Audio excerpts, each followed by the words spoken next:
Buenos días, queridos hermanos. Estamos listos ya para iniciar la exposición de la palabra de Dios después de haber adorado al Señor.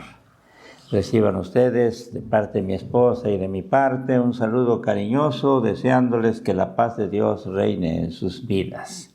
Vamos a orar. Padre Celestial, muchas gracias por este tiempo que nos das y a pesar de todos los inconvenientes, nos permites la bendición tan grande de poder exponernos a tu palabra santa, adorarte, convivir y estar juntos como familia también. Señor, te rogamos que hables a nuestros corazones y principalmente en estos temas que son no solo delicados, sino muy trascendentes en cuanto a la conducta cristiana. Permítenos gozar de la dirección de tu Espíritu Santo y podamos no solo ser claros, sino vayamos creando una conciencia muy nítida, muy pura, muy limpia en relación a estos asuntos. Dirígenos, Señor, te lo rogamos en el nombre de Cristo Jesús. Amén. Amén. Vamos a reiniciar los mensajes con Efesios. Habíamos dejado pendiente casi año y medio, más o menos, de exponer Efesios. Nos quedamos en el capítulo 5. Es cierto, ya habíamos iniciado del 1 y casi nos aproximábamos al 8, versículo 8, pero nuevamente, después de tanto tiempo, yo creo que es necesario retomar esto y avanzar a partir del versículo 1 en adelante. Sed pues imitadores de Dios como hijos amados, y andad en amor como también Cristo nos amó y se entregó a sí mismo por nosotros, ofrenda y sacrificio a Dios en olor fragante. Pero fornicación y toda inmundicia o avaricia, ni aun se nombre entre vosotros como conviene a santos. Estos son los versículos que han de ocupar nuestra atención ahora. Y esperamos Dios nos conceda la bendición tan grande de que al tocar estos temas podamos no solo ser sensibles, sino definidos en relación a lo que hemos de hacer después de comprenderlos. Versículo 1. Aquí se exhorta a los que antes fueron gentiles y ahora son santos y creyentes. Ya saben ustedes que la iglesia de Éfeso es una iglesia que nace en un ámbito gentil. La que nace en un ámbito judío es la de Jerusalén. Pero las demás, y en este caso la de Éfeso, es gentil. Pero ustedes saben también que no se dirige solo a la iglesia de Éfeso, sino pues a las diferentes iglesias que escuchamos en el Nuevo Testamento: Sardis, Tiatira, Odisea, Corinto. Pero en este caso especial se dirige a los santos y fieles que están, así inicia la carta a los Efesios, que están en Éfeso, que están en Tuxtla, que están en diferentes lugares. Bueno, así es que se dirige para nosotros. Y no olvidemos que la carta a los Efesios es una carta dirigida específicamente para la iglesia, en cuanto a su forma de vivir, de ser y relacionarse. Muy especialmente a la iglesia. Estos 6 capítulos están dirigidos a la iglesia, a la comunidad cristiana. Así es que ahora viene una exhortación para los que siendo gentiles se han convertido y ahora forman parte de la iglesia. Sí, y la exhortación tiene que ver a que imiten a Dios, a que imitemos a Dios de tal manera que realicemos una vida en el amor. Decimos, así dice la Escritura, debemos tomar en cuenta que solo podemos cumplir la exigencia de amor o vivir en amor si antes Dios, a través de su Espíritu, nos ha donado de su amor para convertirnos así en hijos amados. Y este es el calificativo que se expresa aquí, hijos amados. Y así debemos concebirnos. Y amados porque Dios nos ha amado, porque nosotros amamos a Dios y también al prójimo. Hijos amados, bueno, hijos que por donde se vean han de manifestar amor. Y como tales, como hijos amados, hemos de ser imitadores de Dios. Claro, Dios es amor. Y si imitamos a Dios, imitamos también una práctica de amor como la del amor de Dios. Evidentemente hay una relación íntima entre la condición de hijos y la imitación, ya que los hijos deben obrar como el Padre, deben actuar como actúa el Padre. Por lo tanto, están imitando al Padre. Y aquí la imitación básicamente se centra en la práctica del amor, ¿sí? Por consiguiente, cuando el apóstol exhorta a los cristianos a ser imitadores de Dios, como hijos amados, no les está hablando como criaturas del Creador, como son todos los seres humanos, sino de una manera más específica, como personas que por medio de Cristo y por el poder del Espíritu han recibido su condición de hijos. Y eso marca una diferencia totalmente opuesta a los que no son hijos de Dios. Una diferencia totalmente opuesta a una forma de ser de los que no son hijos de Dios. La expresión hijos amados exclusivamente se aplica a los creyentes que teniendo la experiencia que Dios les ha concedido de verse asistidos por el Espíritu Santo, pueden vivir de esta manera. Dios no va a exigir a los que no son sus hijos que sean como Él.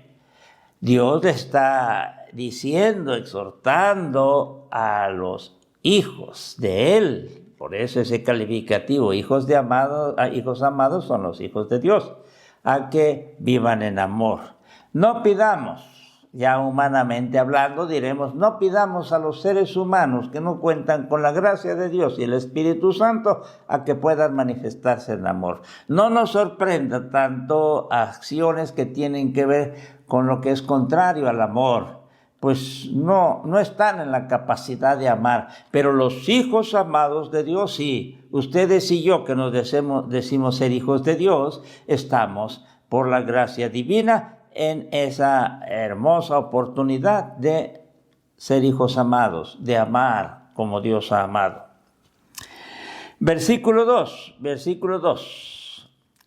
Ya hemos leído. La imitación de Dios se realiza en la imitación de Cristo.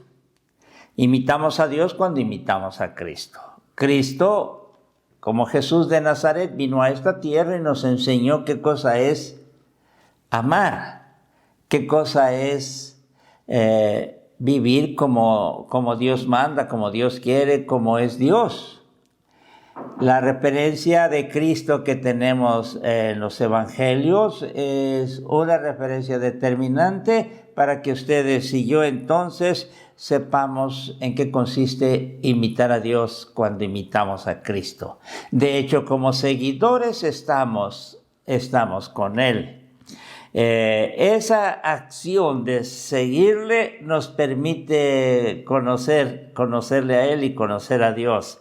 Esa secuela Cristo nos va a llevar a la imitatio Christus, es decir, el que sigamos al Señor Jesús nos permitirá imitarle a Él, y cuando le imitamos a Él estamos imitando a Dios. La provisión divina de su amor fundamenta, oigan bien, porque Él nos ha hecho provisión de su amor, fundamenta la práctica del amor. Dios no nos va a exigir algo que no nos haya dado para que podamos llevarlo a cabo. Él nos ha amado y ha derramado su amor en nosotros y nos hemos convertido en depósitos de ese amor divino.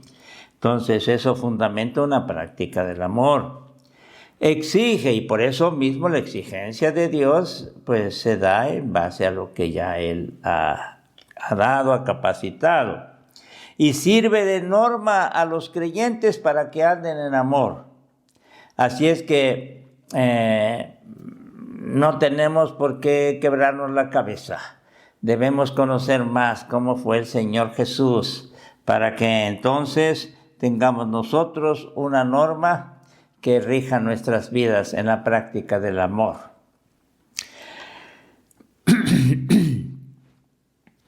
Y aquí es donde tendríamos que decir, si Dios nos manda a que amemos es porque Él nos ha amado antes. Y diremos amor que responde, nuevamente amor que responde a su amor.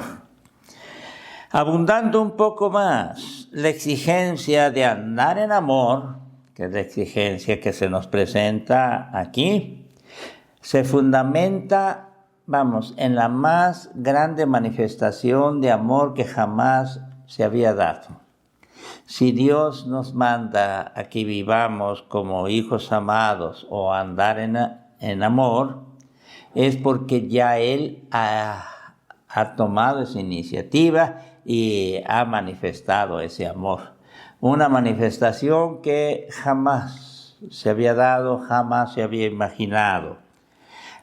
¿Cuál es esta? Pues la entrega de Cristo a la muerte misma por nosotros, como dice el texto bíblico, el versículo 2. Ya se ha dicho que el amor de Dios se muestra en actos concretos que permiten la salvación del hombre. El amor de Dios no es un amor de sentimientos, de deseos, de hasta ahí nada más. No es una cuestión que se circunscribe en un ámbito teórico, sino básicamente en lo práctico. Ya se ha dicho que el amor de Dios se muestra en actos concretos que permiten la salvación del hombre. De igual manera, Dios espera de nosotros, los que nos hemos beneficiado de su amor en Jesucristo, que vivamos y hagamos visible ese amor.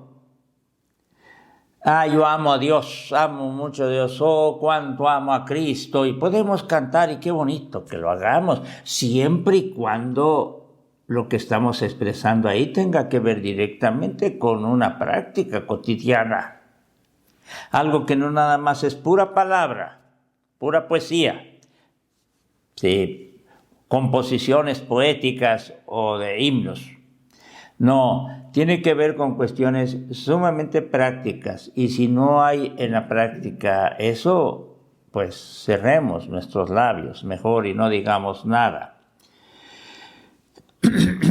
Que en nuestro diario vivir o caminar imitemos al Señor Jesús y lleguemos a ser una ofrenda agradable a Dios, como sucedió con el Señor Jesús. Una ofrenda agradable a Dios y un sacrificio de amor en olor fragante al Dios a quien amamos tanto. Hasta ahí llega el versículo 2, hermanos, hasta ahí. Pero inicia el versículo 3. Habiendo expuesto esto de una manera quizá rápida, es algo que ya hemos dicho, aquí estamos resumiendo y concretando algunos aspectos. Habiendo expuesto los versículos 1 y 2, viene un cambio en la exposición, y ya lo hemos leído. Pero nuevamente lo haré. El versículo 3, dice lo siguiente: pero fornicación y toda inmundicia o avaricia ni aun se nombre entre vosotros como conviene a santos. ¿Sí? Después que nos ha hablado de la manifestación del amor de Dios en Cristo Jesús o Jesucristo, en su entrega, en su muerte, en esa ofrenda, en ese sacrificio, ahora espera que nosotros también amemos. Pero viene el versículo 3. Y podríamos decir, entonces aquí se corta, no hay una continuidad. Luego lo podremos comprender. Versículo 3. Aquí se presenta una exhortación apostólica. Y como les instruimos a los que se están preparando para el bautismo, que después del bautismo Dios nos concede de su ayuda, y parece ser que ahora será posible, seguirán instrucciones postbautismales. De todas maneras, lo que encontramos en las cartas normalmente son instrucciones postbautismales. Es para los creyentes. Las cartas se han escrito para las iglesias, no para los inconversos, hermanos. Ya hemos instruido al respecto. Aquí lo que va a apreciarse son una y otra vez las amonestaciones apostólicas, se dice. Lo que hacen los apóstoles para instruir a los creyentes. Porque los creyentes no saben bien cómo han de vivir. Así como Israel, cuando es liberado de Egipto, no sabe cómo va a vivir, se le instruye a través de los mandamientos en el Sinaí y se le dice: de esta manera quiere Dios que vivan. No lo sabía porque ustedes eran esclavos, ahora ya conocen cuál es la forma de vida que Dios está esperando. Por eso la Torá se puede traducir como instrucciones para la vida. La Torá, que incluye los primeros libros del Antiguo Testamento, ya saben ustedes. Y aquí están las instrucciones para vivir como Dios manda, y cuando entren a la tierra prometida estén sabedores, claros de cómo deben conducirse. Así también en el caso nuestro. Como creyentes necesitamos saber cómo debemos vivir. Se viene de una condición que nada tenía que ver con la voluntad de Dios. Y se llega a un punto en el que nosotros empezamos a caminar, pero necesitamos ser instruidos para saber cómo debe vivir. Y también insistimos en cuanto al concepto de conversión en el Nuevo Testamento, que es metanoia, básicamente se puede definir como el volver a ser niños. Y el volver a ser niños tiene que ver con una ignorancia en relación a esa vida que se va a vivir. Esa es la razón del por qué la preocupación de los padres, específicamente de la madre, se dedicará para instruirle a ese niño, a esa niña, cómo va a ir viviendo. Todas esas enseñanzas. Los niños empiezan de cero. Nosotros hemos empezado también de cero. Estamos conociendo una vida diferente. Se nos darán instrucciones. Ya nos bautizamos, ya iniciamos esa novedad de vida. Bueno, ahora vendrá la exhortación apostólica que nos indicará esto y esto y esto debemos hacer. Y ahí la razón del por qué tanta importancia en cuanto al conocimiento de la palabra, la exposición de la palabra, la lectura de la palabra, como estamos refiriendo en los artículos que escribimos el domingo en la tarde. El versículo 3 enfoca otro aspecto y forma de vida cristiana, pero es parte de la vida cristiana también. Es vivir en amor, pero aquí que no solo es vida en amor o de amor, sino también como tal es vida de luz. Y el versículo 8 nos ayuda para entender a qué se refiere esto. Está dentro de este contexto de los versículos 3 al 8, bueno, y más adelante, pero al 8 llega con claridad el por qué se nos está exponiendo esto. Y dice el versículo, este versículo 8,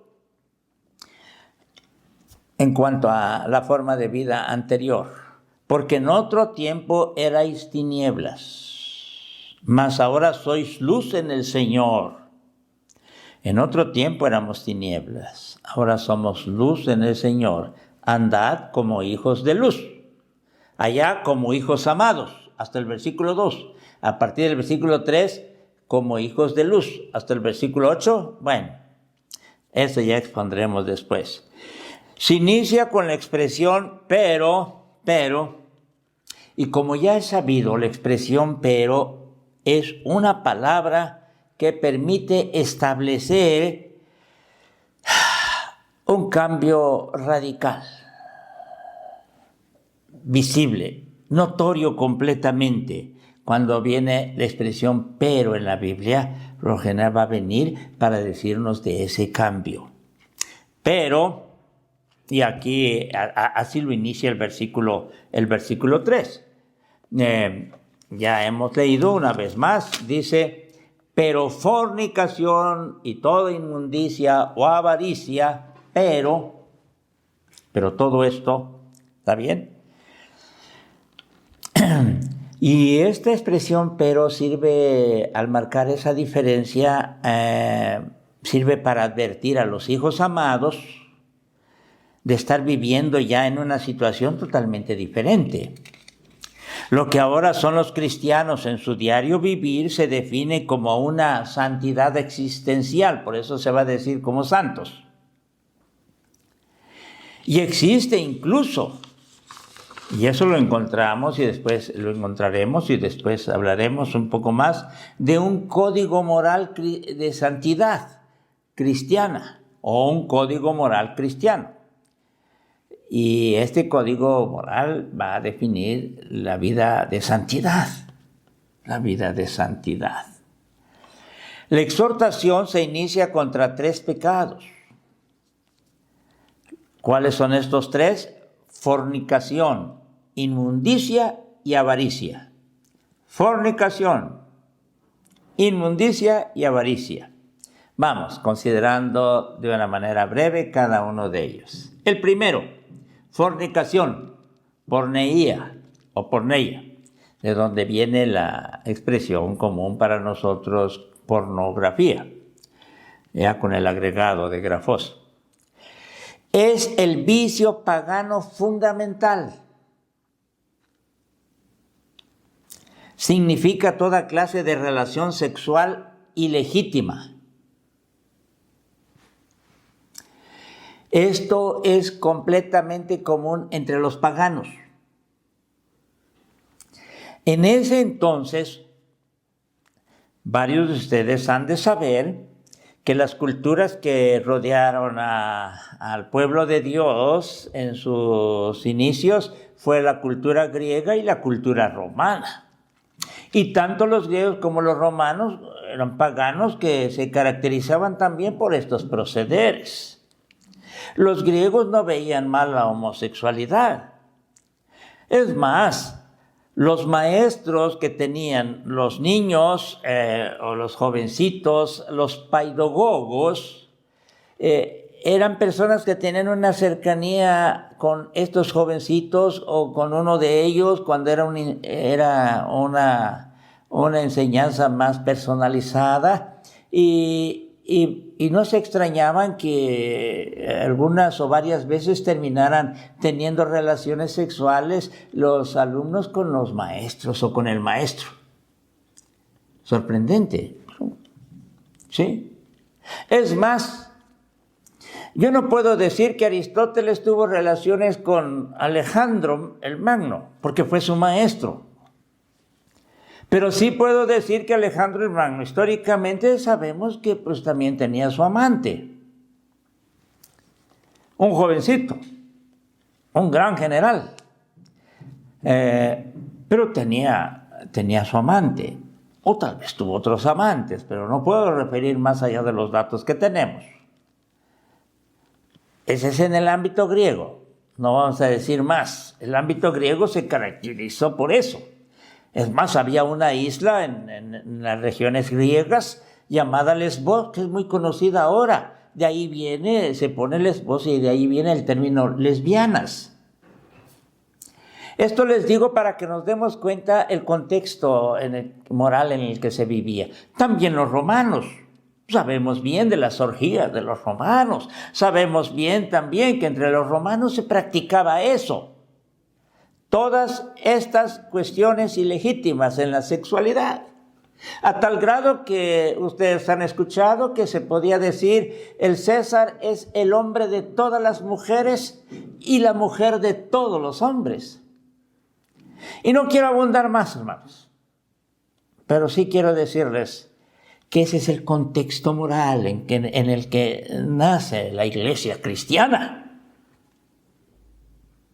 Se parece a nuestro contexto también, por lo que estoy viendo ya ahora.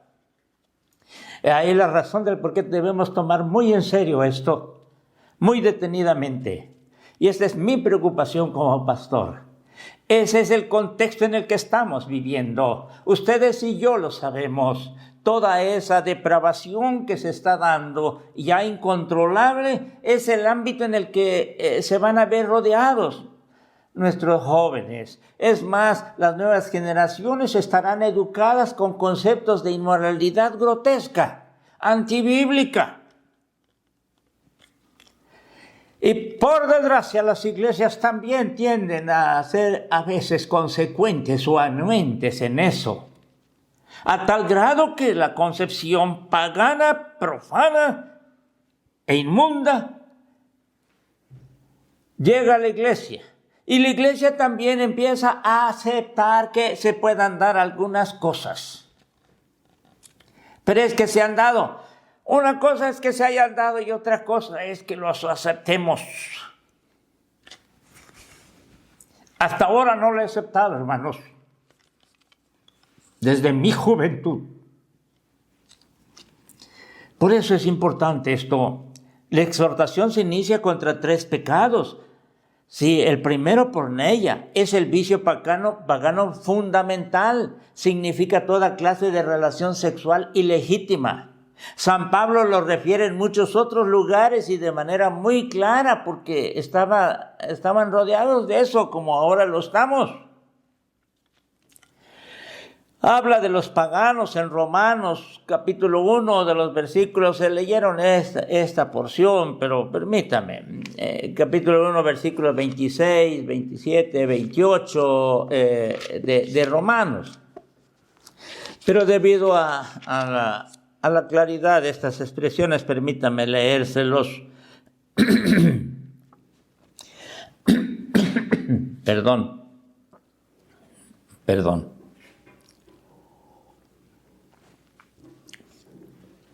Dice así: por esto Dios los entregó a pasiones vergonzosas, pues aún, refiriéndose a los paganos, pues aún sus mujeres cambiaron el uso natural por el que era contra naturaleza.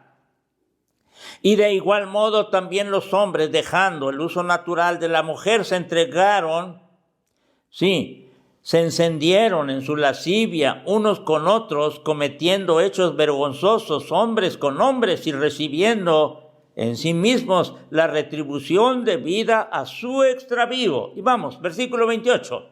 Y como ellos no aprobaron tener en cuenta a Dios, Dios los entregó a una mente reprobada para hacer cosas que no conviene. Y continúa el texto bíblico. Hermanos, este es el ámbito, esta es la realidad.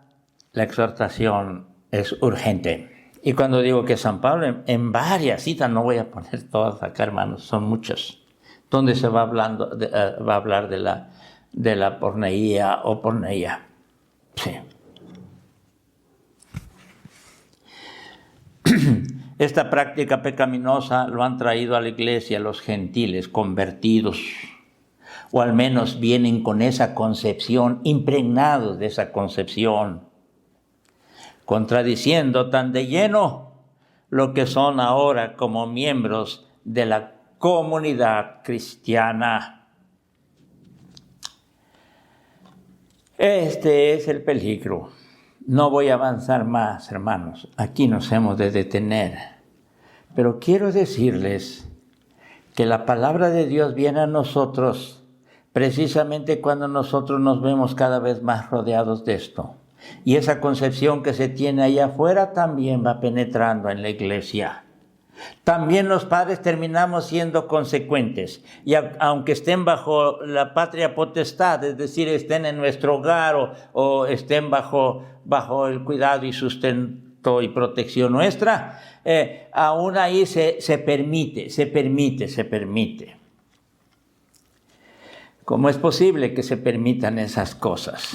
Y llega el día en que no estarán en sus hogares y tal vez estén fuera. Bueno, ya será menos la responsabilidad, pero en nuestros hogares, ¿qué es lo que permitimos?